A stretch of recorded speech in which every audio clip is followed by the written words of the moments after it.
Sa isang bansang puno ng pangarap, maraming Pilipino ang naghahanap ng pagkakataon upang mapaunlad ang kanilang buhay.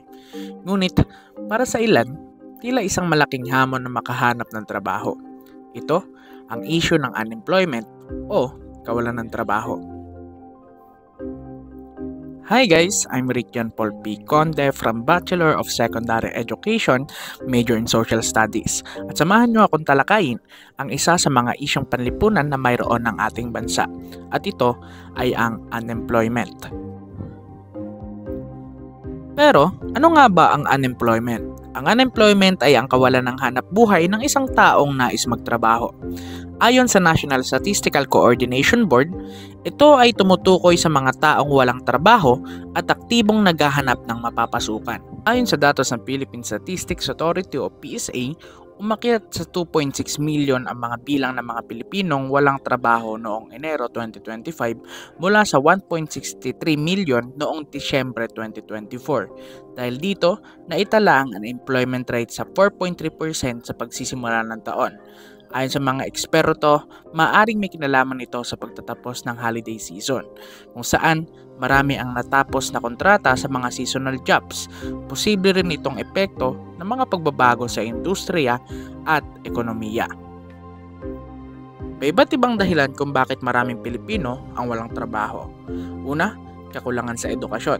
Karamihan sa mga kumpanya ay naghahanap ng mga aplikanteng may mataas na kwalifikasyon. Ikalawa, kakulangan sa kasanayan. Dahil sa dating sistema ng edukasyon sa bansa, marami ang hindi sapat ang kaalaman para sa mga teknikal na trabaho. Ikatlo, mababang sahod at masyadong mabigat na trabaho. Marami ang umaalis sa trabaho dahil hindi sapat ang kita para sa kanilang pangangailangan. At ikaapat, pagdami ng populasyon. Habang dumarami ang mga naghahanap ng trabaho, hindi ito nasasabayan ng pagdami ng oportunidad sa trabaho.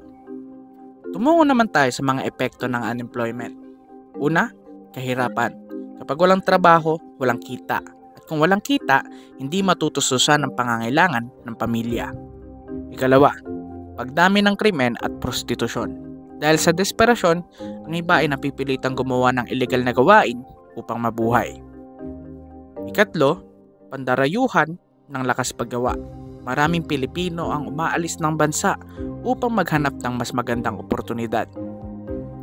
Ikaapat, pagbaba ng ekonomiya. Kapag kaunti ang nagtatrabaho, bumababa ang produksyon at kita ng gobyerno mula sa buwis.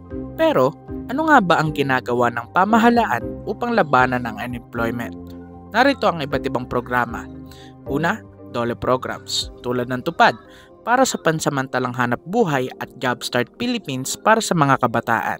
TESDA training para sa mga nais magkaroon ng bagong kasanayan at makahanap agad ng trabaho. PESO o Public Employment Service Office na tumutulong sa job matching at job fairs. At P3 program para sa maliliit na negosyante na nais makapagsimula ng sariling hanap buhay. Pero bilang isang mag-aaral, paano tayo makakatulong upang labanan ang unemployment? Una, pagbutihin ang ating pag-aaral at palawakin ang ating kasanayan. Ikalawa, suportahan ang mga programang naglalayong magbigay ng trabaho sa mga Pilipino.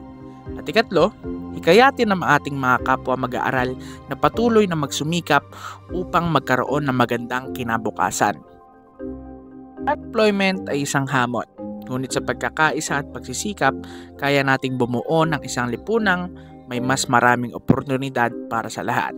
Sabay-sabay nating abutin ang isang mas magandang kinabukasan.